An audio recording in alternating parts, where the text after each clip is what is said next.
Hi, this is Ben Wagner covering the Blue Jays for Sportsnet, and this is the Walk-Off Podcast with Scott and Adam. Enjoy. It's the Walk-Off with Scott Belford and Adam Mack. This ball is crushed.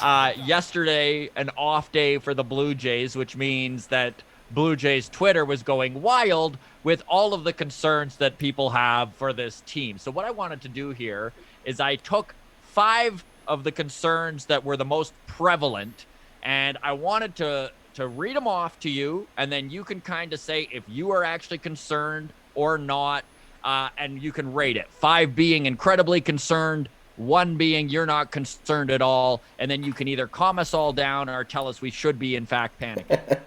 You all right with that? Great. I get to stir the pot. Okay, here we go. That's right. Ben the pot stirrer here. All right. So number 1, there are currently too many left-handed starters in this rotation. Well, present day, I don't think that they're going to use, as many lefties as what they can use. But major concern is 5. Less concern, I'm going to put it at a 2. Okay. Because Hyun-Jin Ryu is fantastic. And Hyun-Jin Ryu is going to do, and he's proven this year that he can continue to do whatever he wants to do with every pitch. Yeah. Steven Matz has been a godsend. He's a storyline that I said early in spring training might be the most important storyline to watch, along with Robbie Ray. Robbie Ray was a little inconsistent, but he recognized why he was inconsistent his last time in Kansas City and still walked the tightrope and really wasn't that hard. Yeah. Would I like to see somebody in between Robbie Ray and Steven Matz? Sure. But right now, with the way that the injury situation is in the Blue Jays, these are the best guys you've got. And so far, they have not pitched themselves into a situation where you need to be concerned. So that's why I'm going to rank it at a 2. Yeah, a few of these are ones where I feel like time will work this stuff out, especially with the injuries the Jays are going through right now. So the other one, and you mentioned him, but and honestly, anyone who watched that game Sunday, I mean, it was an exercise in stress management, right? Like, Robbie Ray is what I'm going to mention here. So Robbie Ray is who people are concerned about, and curious what you think on him. 2, Robbie Ray in spring training was unbelievable. He's made mechanical adjustments. He understands a new philosophy on how to get things done versus where he was. And I think this year you're going to see more of a Robbie Ray like the 2018-2019 Robbie Ray versus kind of that poor strike zone management Robbie Ray. Mm-hmm. Again, he's made some adjustments. He hit it off with Pete Walker. There is a absolute fact because of the progress that he made last year, why he signed so early with the Blue Jays, and because he's comfortable with the people that are around him. And whether it's working with Alejandro Kirk or not, that doesn't matter to me. Yeah. It's about who Robbie Ray is on the mound. So I'm really not concerned, and I wish people saw more of Robbie Ray from camp to even what they now just have in the front of their mind with that Kansas City and the erratic strike zone. Those are for me. Those are things that get ironed out. I mean, in all honesty, even though it was a hard game to watch, Robbie Ray impressed me because he did not have any of his pitches. Like, nothing was working for him, and still he got through 5 innings without blowing up. It was super impressive. You make 25 to 30 starts a year, probably in 5 of those, you're going to have exactly that. You've got to figure it out.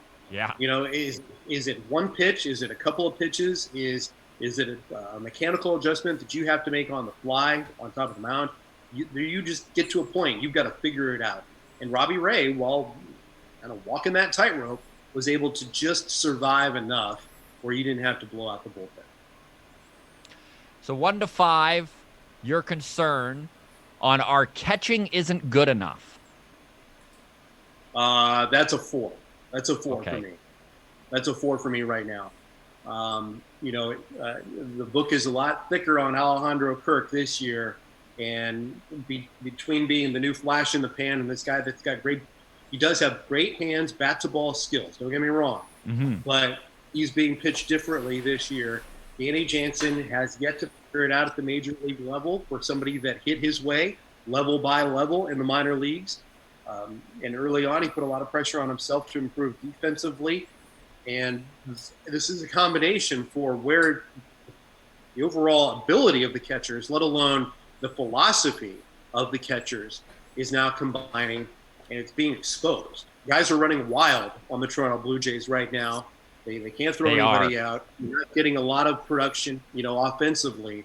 I will say this year is a much more fluid sequence regardless of who is on the mound in terms of game calling than what it was last year. So that is one thing, but overall, I'm at a 4 with the catching concern. Well, it's an interesting situation the Jays are in because depth-wise, when it comes to guys that are coming up the system, the Jays' catching system is very deep, but they don't really have anyone who's doing it right now. No, I think, the next level I know would be Riley Adams, but, his swing doesn't look like it's going to translate right now. And he's a big guy, kind of like a Matt Wieters build, Right. in terms of that sort of structure. Tyler Flowers, kind of that big body build behind the plate. But I haven't seen a lot, offensively from him that's going to be a problem solver. The next guy for me is Gavin Moreno. Yeah. I talk to people around the organization. They are by far and away the most high on Gavin Moreno than any of what started as 5 catchers on the 40-man roster and is now down to 4. Okay, fan concerns. Cavan Biggio can't play third base and can't hit a fastball. Those are 2 different arguments for me. Cavan Biggio can play third base. I don't know who started floating this out that he doesn't have the arm to play third base. Yeah.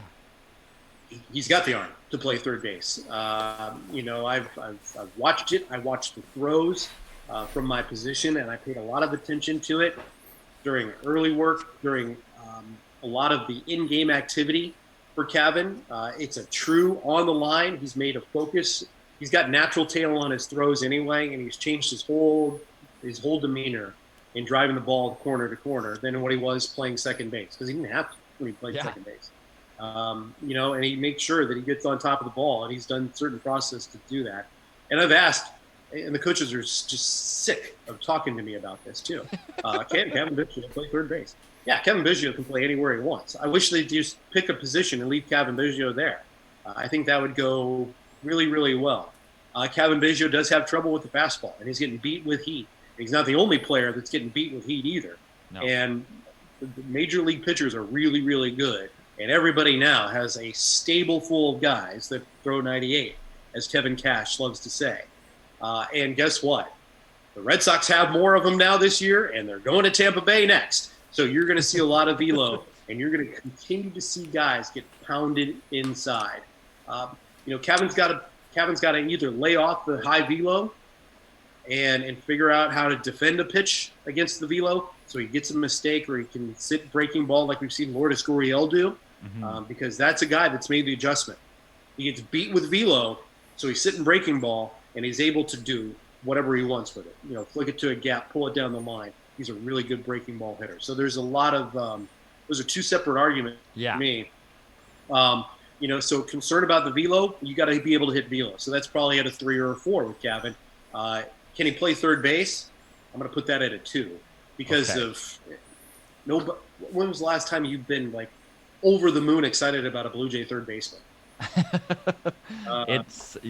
Besides Donaldson, right?